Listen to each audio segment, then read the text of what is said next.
First and foremost, I want to give all praises, honor, and glory to the Most High God Yahweh, in the name of His only begotten Son, Yahweh Shai. This is the brother Dawak, hitting you with another video.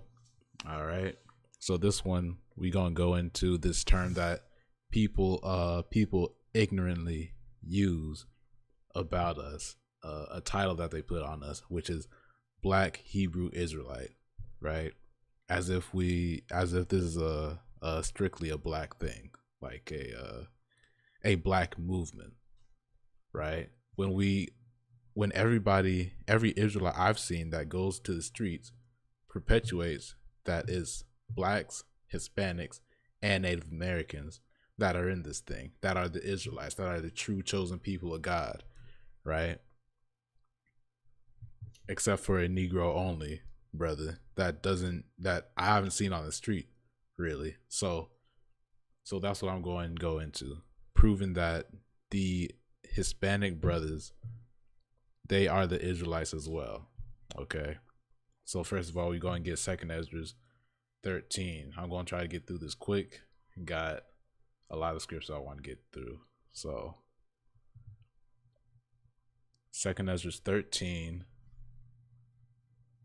and 40. It says, those are the 10 tribes which were carried away prisoners out of their own land in the time of Hosea the king, whom Salmanassar the king of Assyria led away captive, and he carried them over the waters, and so came they into another land. So you see, this is talking about the 10 tribes of Israel.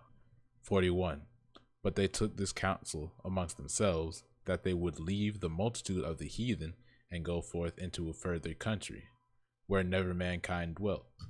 So these brothers, the northern kingdom, 10 tribes, went to this council to leave the heathen, to leave the Assyrian captivity, and go to another place, a further country, where no one was dwelling. Where was no one dwelling at this time? America. Okay, we know about that because this is called the fourth part of the earth, right? The new world, because not everybody knew about this part of the world except for a select few, which us being the Israelites, we are included. We knew about this place. We were coming back and forth over here in Solomon's time.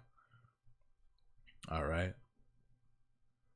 It says 42, that they might keep their statutes, which they never kept in their own land, so that when they go there, they'll be out of their captivity and be able to serve the Most High God in the way that we're supposed to, right? That was the original purpose that they went over there. So you could see that 10 tribes of Israel excommunicated from the region of the earth, the eastern part of the earth, to go all the way west to America. All right. Well, we'll skip to that part. Let me see. Verse 43. And they entered into Euphrates by the narrow passage of the river. All right, boom. I'll skip down to 45. So they went through the Euphrates. This is the passage, the route they took. Verse 45. For through that country there was a great way to go, namely a year and a half, and the same region is called Arshareth. So ironically, it takes that same amount of time to get from the spot they were in the Euphrates all the way unto America, okay, by way of ship. It takes that same time, a year and a half. All right. And that's how you get, there's proof behind this too. That's how you get the lost Luna stone in New Mexico that they got. How do you think the Native Americans knew the Paleo Hebrew like that, if they were always on this part of the earth? If they were some damn Asians that came over here through the Bering Strait Bridge, how do they know the 10 commandments in Paleo Hebrew, right? How did the Chief Joseph, how did he have an Assyrian writing on his tablet that he gave to the to the white man that he lost against. How do you do that? How do you have that? They just came out of the Assyrian captivity, so of course they have some artifacts from there. They're the people of the Most High, so of course they have that knowledge still, right? All right, let's get to these. Genesis 49:14. Issachar is a strong ass couching down between two burdens. All right. So look, Issachar, the Mexican, right? According to the chart that every Negro only loves to try to dispute, but has never successfully done it once, right? It says that Issachar is that strong ass. Issachar is a so-called Mexican, and down in Mexico, they literally have a day where they celebrate the donkey, a donkey-themed day. All right, you could go look that up. And you cannot tell me that Issachar is not as strong as, right? How hard they work. Talking about the strength and how hard they work, right? They're the hardest working people, and they have made that stereotype amongst the planet Earth, right? Everybody knows about that. All right, Deuteronomy 33, 18 and 19. All right. Hey, matter of fact, show me the black people that have that same stereotype. All right, show me everything that I'm saying, right? Everything, the whole 12 tribes chart, disprove that point for point and show who they are actually. If you believe that they're not the Hispanics, the Native Americans, so on and so forth, right? Who is this strong ass couching between two burdens, right? And we're about to go into Zebulon too. Deuteronomy 33 and 18 through 19.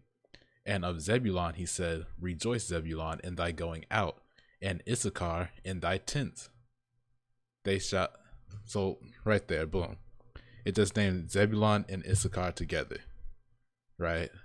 Ironically, on the chart, you got Zebulon as a Mayan and Issachar as the Aztec, which they are neighboring kingdoms. They're two neighboring organizations, neighboring countries, right? So they're that tight knit.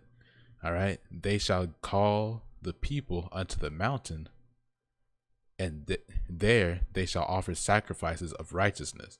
And that's what they did. That's what we did, right? Back in the day. Came over here to another land to serve the Most High God, right? So they would offer sacrifices of righteousness on those pyramids, the Mayan pyramids, the Aztec pyramids, that actually work and are used for something, unlike those tombstones in Egypt that we built, right? They went on top of those and offered sacrifices to the Most High. All right. But down the line, of course, as Israel always does, started going corrupt and started doing human sacrifices and abominable sacrifices. All right. But that's nothing new. We see that all through the Bible, that we're always going off. All right. Continuing on. For they shall suck of the abundance of the seas. Right, Zebulon going to be that port. He's the Panama Canal. That's Zebulon. All right. And of treasures, Salak, the abundance of the seas, and of treasures hid in the sand. All right, because we are a rich kingdom. America was that rich land when the Northern Kingdom got here. All right. All sorts of minerals, precious rocks, precious stones. You know,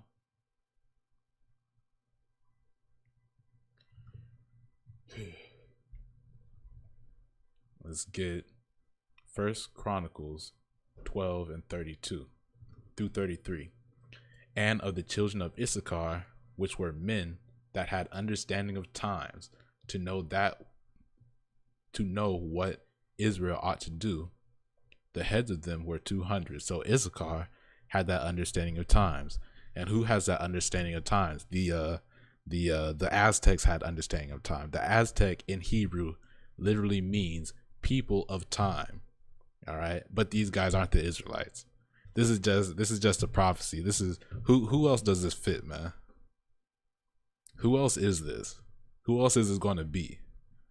All right, but the so-called Mexican, the ancient Aztecs. All right. All right, so the heads of them were 200, and all their brethren were at their commandment. All right, and of Zebulon, such as went forth to battle, expert in war, with all instruments of war, 50,000, which could keep rank. They were not of a double heart. Speaking of the excellency in the power behind Zebulon, in the warrior mentality behind Zebulon, right? So when you go into Zebulon, the Mayans, you'll find out about the warrior class, right? The warrior class had that high respect among the people. It was a very warrior a warrior class society, right? Holding those men at a high respect, high regard. All right, talk in the order set up in all the Zebulonite cities, right? They were experts in war. And speaking of that, when you go into it, they when they went to war, talking about those sacrifices again, they usually went to war and captured their enemies to sacrifice them on the high mountains, on the temples that they had, right? Just going into that, another thing. All right. John 10:16. And other sheep have I, which are not of this fold. So he's acknowledging other sheep that he has, the lost sheep of the house of Israel, that he doesn't have in the land with him right there, right now, right? Because he had Judah, he had Benjamin, he had Levi, and small remnants of the northern kingdom, like the Ashrite woman. All right. So yeah, he acknowledging other sheep. Continuing on, them also I must bring, and they shall hear my voice, and there shall be one fold and one shepherd. Okay, so he's talking about bringing two separate folds of sheep together, right? So he's bringing one. He has one fold of sheep right here, and he has another fold of sheep somewhere else. What does this remind you of? A prophecy in the Bible, Ezekiel 37:16. Okay. Moreover, thou son of man, take thee one stick and write upon it, for Judah and for the children of Israel his companions. Then take another stick. So this one was for Judah and Benjamin and Levi. Those were Judah. Then take another stick and write upon it, for Joseph, the stick of Ephraim, and for all the house of Israel his companions. So two separate sticks, right? He took two separate sticks, verse 17, and joined them one to another into one stick, and they shall become one in thine hand. So two sticks, he's going to bring them together. They're going to be one. Just like how Christ just said, they shall hear my voice, and there shall be one fold out of the two he just mentioned. The one that he has and the other one that he has afar off, right? Please tell me how the ancient Mayans, the ancient Aztecs, the Incas, the Mesoamericans, I'll call them, have a depiction of Christ already, have their a Christophany in their religious text, right? When you talk about Quetzalcoatl, Bolognote. You can check all this information out in more in depth, right? You can get a better breakdown in the Viva Yasharala series on the main Sakari channel. Go check that out. All right. But all these people have this Christophanies, just like the Bible describes Christ in their religious text. How? Because Christ was still sent to them. They still got this information through the Spirit. All right. They wasn't left out. They wasn't hung and dry. Right.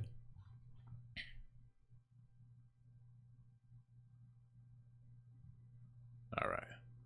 Romans 9:24, just to prove that the northern kingdom is still in play in the New Testament. All right. Romans 9:24, even us whom he hath called, not of the Jews only, but also of the Gentiles. So Christ called people, right? He called the Jews in the land of Jerusalem and the land of Judah, right? So those are the Jews only. But he said not of the Jews only, but also of the Gentiles. Who are these Gentiles? Verse 25, as he saith also in Hosea, I will call them my people, which were not my people, and her beloved, which was not my beloved. Right?